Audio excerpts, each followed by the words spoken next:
Well, the new single transfer portal window with a 2-week window that closes on Friday means there's a lot of moves very quickly.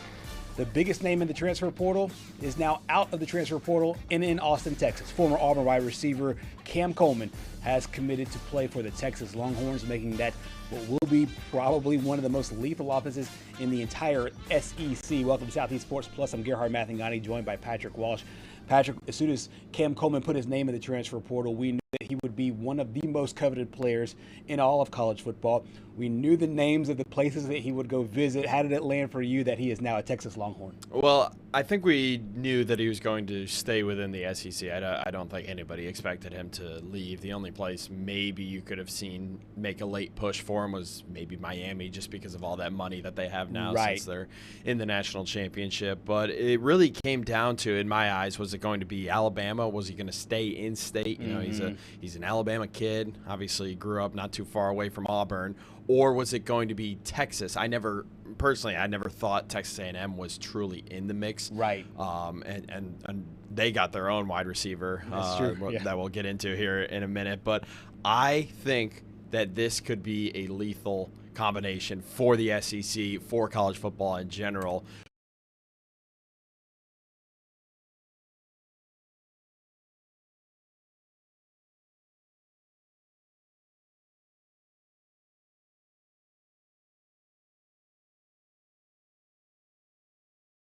Because it all we had heard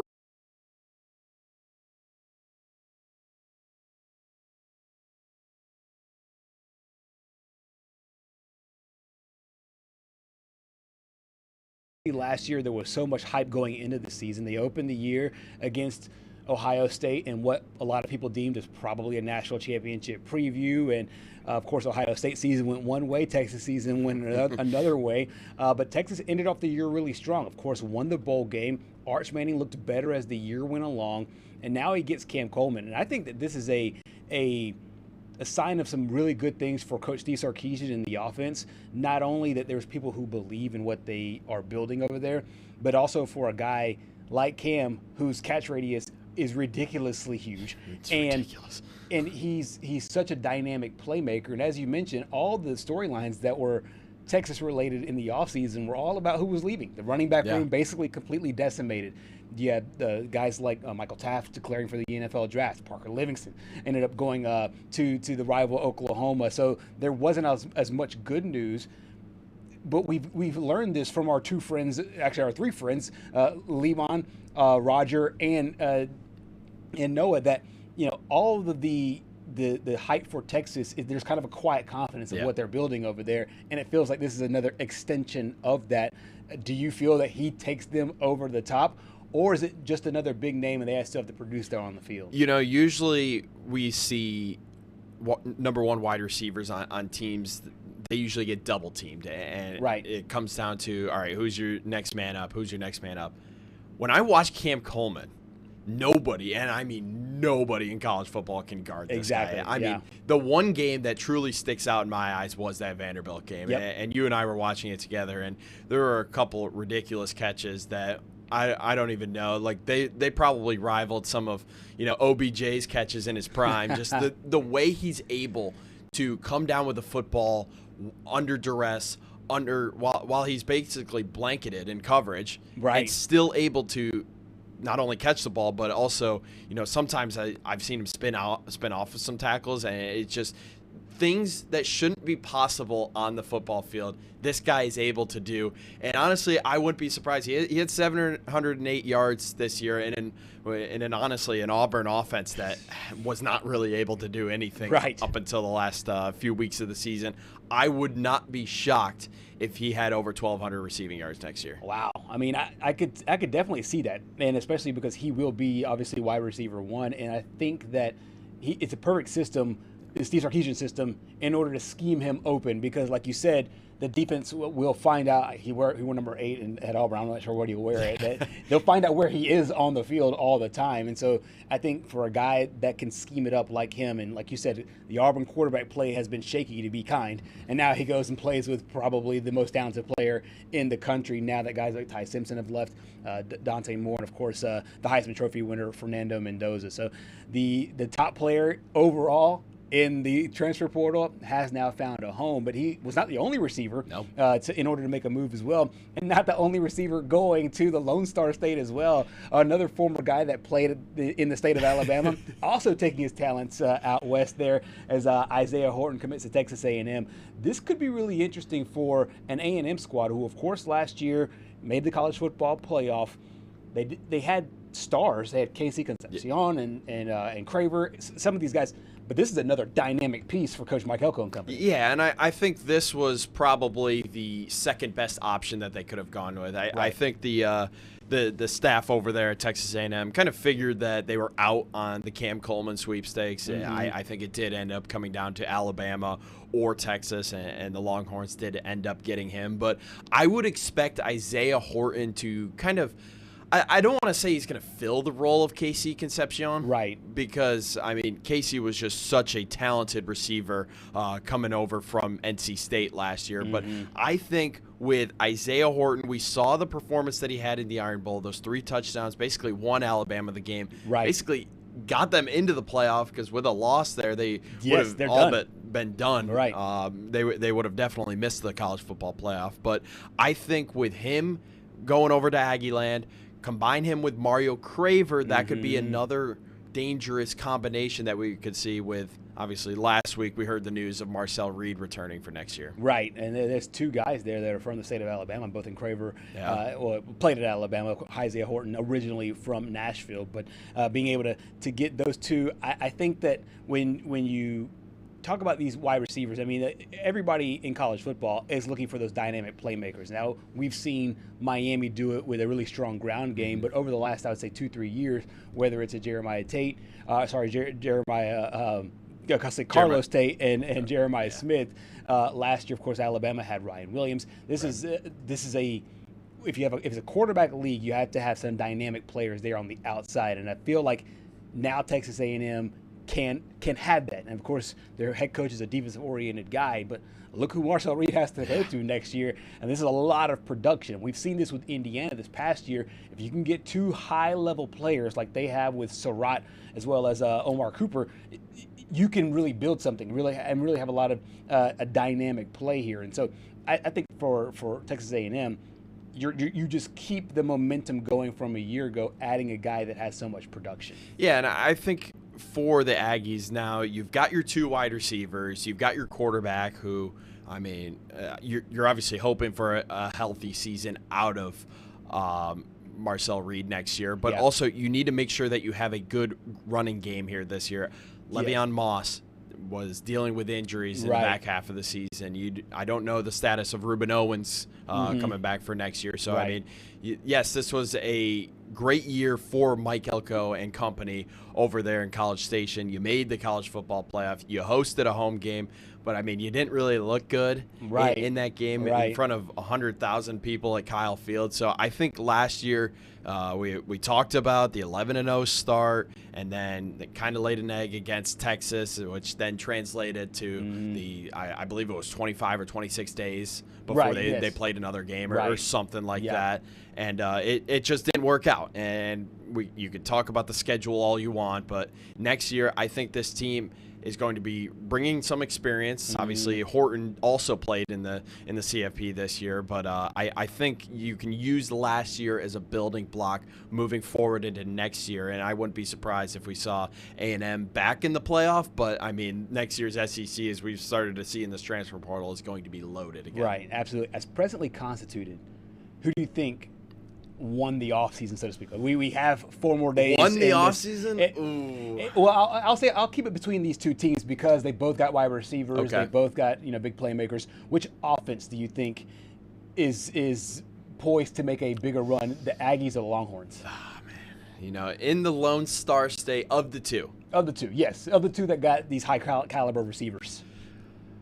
Man, off the top, I didn't really think this would be a tough question. But it's hard. I just thought about it, and I was like, I want to automatically say Texas, but I mean, I think you have to. Passing wise, it's definitely Texas, but all around offense, it's still A&M because we don't know what the running back situation is going to be for the Right. Longhorns next Right. year. And we've seen with Alabama, we talked about it all year. You can have all of these weapons all you want. You can have good quarterbacks all you want. But if you can't run the football, it is easy to, just drop back in coverage and take away some of these guys. And you can only rush 3 up front. And sometimes you can get some pressure on the quarterback. So I don't know. I would have to say overall offense probably A&M. Yeah, I would say so too, just because, like you said, there's questions in the running back room. Yeah. I would expect Texas to be able to handle those, and we saw some of it come up in the Citrus Bowl. They were able to answer it, get some production. Now, of course, the bowl games aren't necessarily just like everything else because you're testing, experimenting some things out. It will be really interesting to see another wide receiver out of the mix there as well. This is a guy that you've talked about for a while,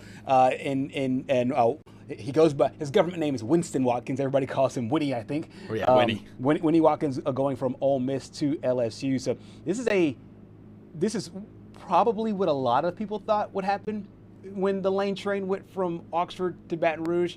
He's the first who there might be a domino effect to this. But obviously Watkins understanding, hey, Lane knows my game, and understanding, hey, no matter what quarterback we get, we're going to be in good shape. Yeah, this is one that you pretty much could have already penciled in once Kiffin announced that he was headed to Baton Rouge. I mean, he's been so high on Winnie Watkins ever since he got to Oxford. And, I think he had 1 catch in the semifinal. He didn't really put up any gaudy numbers by any means this year, but he was a true freshman. And right. Now, I will say this. While it doesn't really surprise me, it also kind of does shock me just based on seeing what LSU has done in the portal here this year. Yes. And I feel like Lane Kiffin's whole philosophy with the transfer portal is, okay, let's go out and get as many wide receivers as we can. 100%. I think they only had 2 returning that were confirmed. So I think right now they have 9 or 10 committed just out of the portal alone. And that's not including all the freshmen that are coming in as well. So, I mean, that wide receiver room is going to be loaded next year for a quarterback who, we'll talk about this in the second hour. Is he going there? Because apparently Tennessee never knew that they didn't hear that he was officially going to LSU today. So apparently right now they're working on one more offer to try to get Sam Leavitt to come to Knoxville. So we'll break that down in hour number 2. But I think Winnie Watkins, he might not get a lot of playing time here this year, and he's got to be okay with that. But I think his junior and senior years are going to be his best years, and I wouldn't be surprised if he develops into a first or a second-round pick down there. Yeah, me too. And I think that when you have a guy like Lane Kiffin who can develop the quarterbacks and the wide receivers, this is to me, a really compelling duo here. But like you mentioned, I think that the Portal King will continue to try to get guys out of the portal. And, of course, you'll be able to sign guys out of high school as well in the next recruiting period that opens up in early February. And I think that they'll be able to use that to get the weapons that they want there. But last year, a pretty solid year as a freshman, as you said, for Winnie Watkins. And so he will help follow Lane Kiffin over to Baton Rouge. Another wide receiver here in the 4 wide receivers this weekend, guys. Huge ones. And all productive last year to varying degrees. Cam Coleman, obviously, the highest of the high. And I think the highest for the Auburn Tigers last year was Eric Singleton Jr., one of their most productive playmakers, along with Cam Coleman.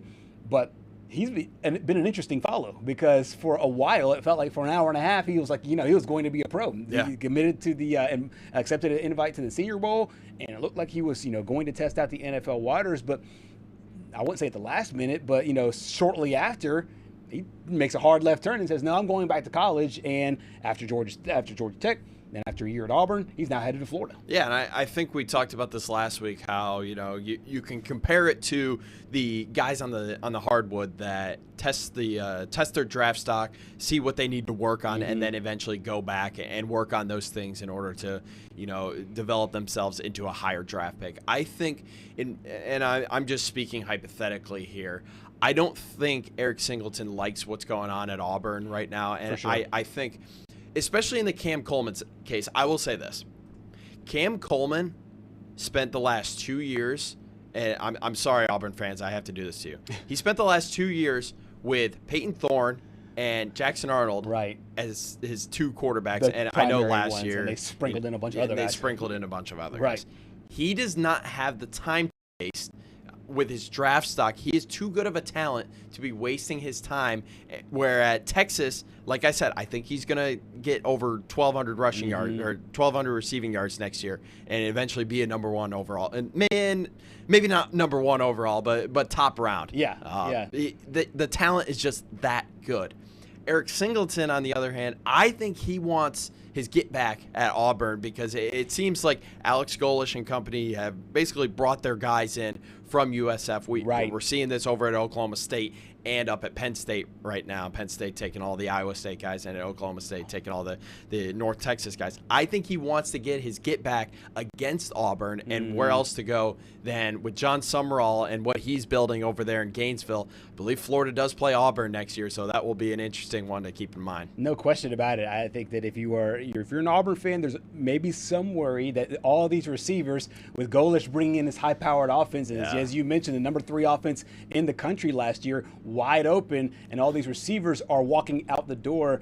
But you do have a bunch of Bulls, former Bulls, that are now Tigers, joining him at South Florida. So we'll see how it all shakes out for the guys that are departing the Plains and the guys that are coming to the Plains from South Florida. And then, of course, the other good matchups there when you have Isaiah Horton going to A&M, and then you also have Winnie Watkins following Lane Kiffin over to LSU. This should be a really interesting offseason and a fun end of the week here as the transfer portal now comes to a close officially here. The single transfer portal, so not a lot of mess, but a whole lot of news